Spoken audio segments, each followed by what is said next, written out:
if you stayed at home in the van and didn't go to Marbella, would you have any chance in this fight? Yeah, do you know Could you prepare in this country? I'll tell you what it is with me, is that I look at the job in hand. Like, no disrespect, all the boys have boxed. John Ryder, good fighter. Nick Blackwell, good fighter.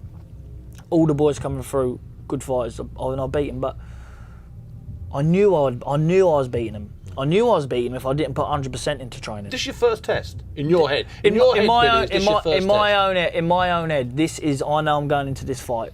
I've never boxed a world champion before. I'm fighting one now. So you don't go in and you don't just know you can beat a world champion. You've got to go in there and you've got to work for it, because he's worked hard to get that. So I know how hard he's going to want to stay to keep it. I've been there myself, not in the world title, but British, Commonwealth, European. So, yeah, I believe if I was even training here, even now I've been training here, I'm very fit now, and I've still been training, well, only for a couple of weeks back here, back in England, since I've been back from Marbella, but I know it's just something different about this fight that I've got something for. Have you been in with better fighters than Billy Joe Saunders? And is that in your head as you're preparing? Or do you have to wipe that out and start with a clean slate? Yeah, this fight's different than those fights. It's at home and... As dangerous or more dangerous? If not in the ring, as like physically as dangerous, reputation-wise, it's as dangerous. We know neither of us want to lose this fight, because we're going to have to live with it for the rest of our lives. And, you know, a fight is only... It's only 36 minutes long, but when you're in there, it's a lifetime. But what happens in those 36 minutes will live with us for the rest of our lives. No matter where we go, everyone we meet and see outside will remind us of this fight, and we'll be known for this fight. And I'm not saying that if we both go in there and put on a good fight, we'll be remembered well for it. You know what I mean? But the winner will be the winner, and the loser will be the winner. Yeah, loser. That's the way it's going to be. Bill, it sounds to me, from what Andy's saying there, that there is no suggestion, any suggestion, and he's even mildly or even a tiny bit of underestimation. Is there a chance that you might actually overestimate Andy's ability, and that you might hold back too long, and suddenly you've got to go chase him the last 4 rounds? Yeah. No, listen, Steve. With me, I've been on a big stage since I've been 16. I've been boxing world class since that age. And I know I've been in situations, I'll revert back to the amateurs, but it's still boxing experience. When you go in with the world number one and you give him too much respect and you set down the first round, you're 6 points down. It's over. And might as well go there. Well, this is it. This is me, limited qualifier, set down 6 points down. Then you set down, you're 14-1 down. Then I know what it's like. I'm thinking, right, I'm going to get beat here. You've got to liven yourself up here. Because I'm a very proud man like that, Steve. And I just went and I come back and beat him. But then that was a big learning fight, but changed me, because then I knew that whoever I was in there with, I knew I could beat. You know, but it's working. And this fight is all going to be about, this fight's definitely going to be about game plan, but it's who's going to be up in the first half of this fight. If I believe genuinely, if I'm up the first half of this fight, there's only one man can come and take it off me, it's God, because I'll be so switched on. And obviously, I've got to watch Andy's right hook, got to watch his left hand. He's got a good left hand, and like you say, he throws singles, but he goes through, he punches through with singles. So, and he's a very dangerous man, Andy, and a very good boxer at that. I think a lot of people underestimate his boxing as well. And I'm not just going in there thinking he's a big puncher, box around him, this and that. I know, like I said earlier on, I will gamble there'll be knockdowns in this fight. Gamble. Would you agree with that? I think what you said there is smart, but in a little way you're giving away your game plan, is that your plan is to stay up in the first half, or to get up and move for the second half. Andy, listen, I've boxed, I've had everybody. Well, what you said is smart. Everybody's is plain to see. No, that I'm not a one-punch knockout man. But what I won't be standing trading with heavy blows, but I know there'll be work rate and working. We'll be working there, and like I say, I gamble there will be knockdowns. Whether it's me, whether it's Andy, this fight, because Adam Booth's very good trainer, good reputation. Jimmy Tibbs, good trainer, very good reputation. But I know if this fight's, if we're in between, it's 3-3. One of us has got to take a chance, and I know if one of us takes a chance, then and walks away with that round, the next round the other's coming, and then we're going to stand there. But Andy's been in that situation where he's been in hard fights which he's losing or just about to lose or even lost, so he knows about changing up. We don't know how you're going to react if after 8 rounds you're 3 or 4 rounds down and your mojo, for want of a better expression, isn't working. We don't know, and it was Adam Booth that said that. We don't know how you're going to react, Billy. No, well, that could be a good thing or a bad thing, because to be fair, I don't know how I'm going to rack myself. So that's going to be another thing, but I know one thing. Like I say, the motivation I've got is obviously none of us want to lose this fight, because this fight's not. We can't. There's no place for the loser in our community for this fight, Andy. You know, wherever we go, the loser is going to get not buoyed off, but you're going to get. Oh, he got smashed. He got beat. Even if it's a good fight, even if it's a good 50-50 fight, there's a point in it. He's got beat. So that's another added pressure that people don't really look into with us and know unless you're in our community. You know what I mean? You got to be in that sort of community to know how big of a fight this is, sort of thing. But with our fight, it's bigger. Yeah, it's the same with every fight. I agree. It's worse if we lose to somebody else. Well, in a way, not really. No, you listen. know what I'm saying? You're talking here about the traveller agree. Listen, community, yeah. I agree. I definitely agree. I agree. Like same with me. If I got to walk up the stairs, if I call you, you lose. Yeah. They're on the phone all day. Yeah, 100%. If I got to walk up the stairs, I've got to get there first. But in this fight here, it's just one of those. This is like extra added spice because it's for the WBO world title, and I'm fighting Andy, also a fellow travelling fella.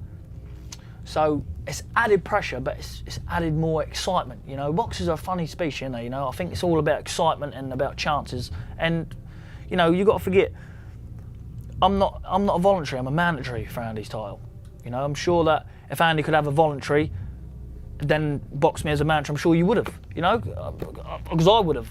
You know, so it's about business, and I'm thankfully that we're both getting a few quid for it, and just hopefully I can walk well this belt. I think it's important, speaking to the pair of you, that the whole traveller thing doesn't overtake the fact that you are 2 world-class fighters. That's paraphrasing stuff that you've said.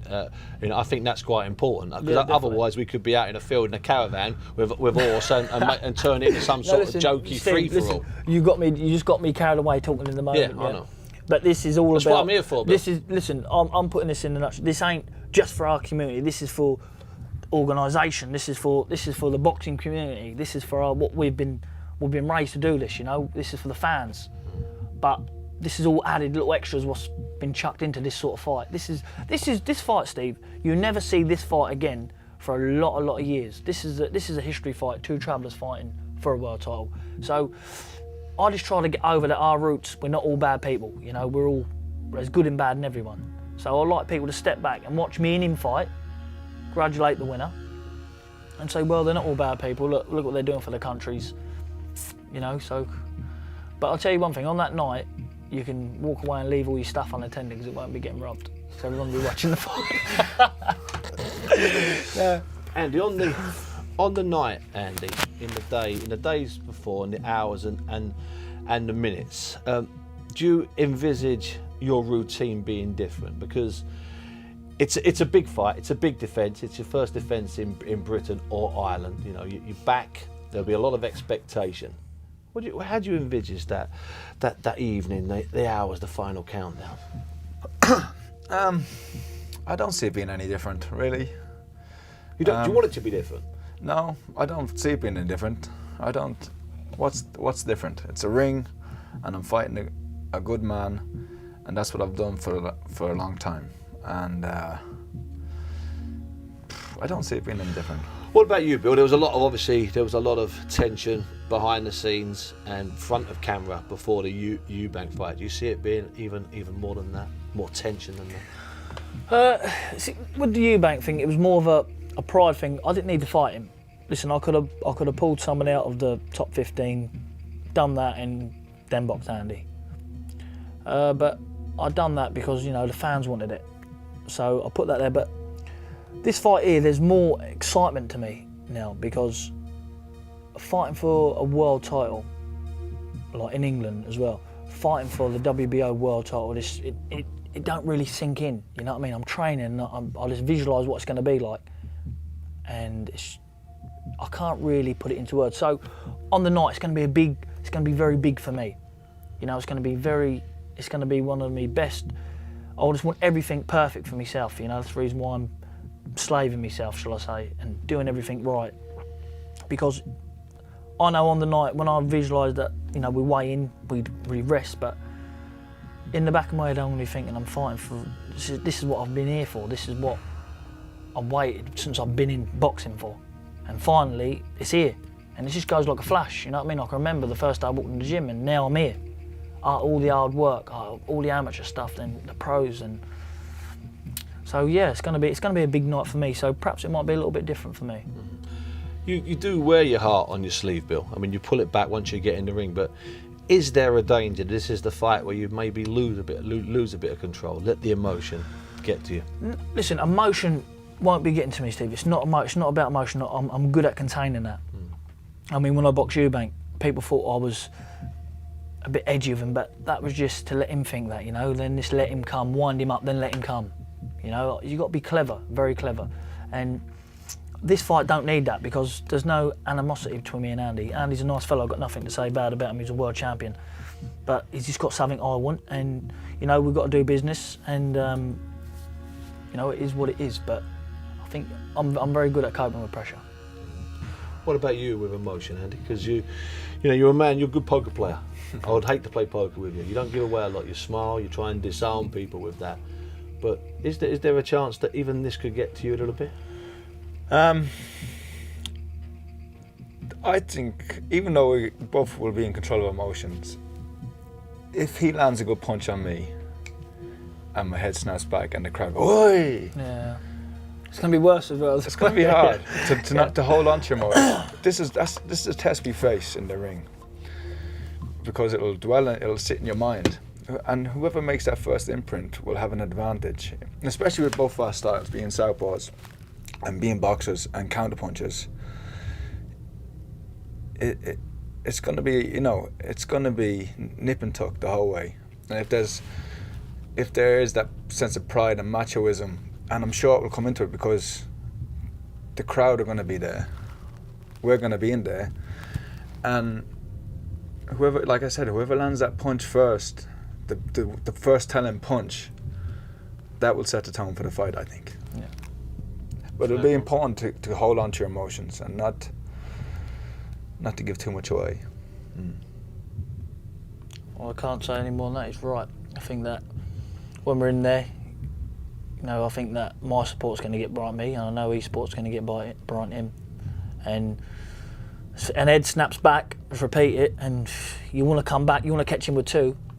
But, you know, I think that's the times you've got to be careful, because, especially with Andy as well, he's a good puncher, and a lot of people underestimate my power until they get in the ring with me. And I think that's where you've got to be a bit clever in this fight, and I'm sure Andy's working on the game plan, as I said when we started, as I am. Andy, Billy, thank you very much for your time. The WBO Middleweight Championship of the World and a lot more, as they've just explained, will be at stake.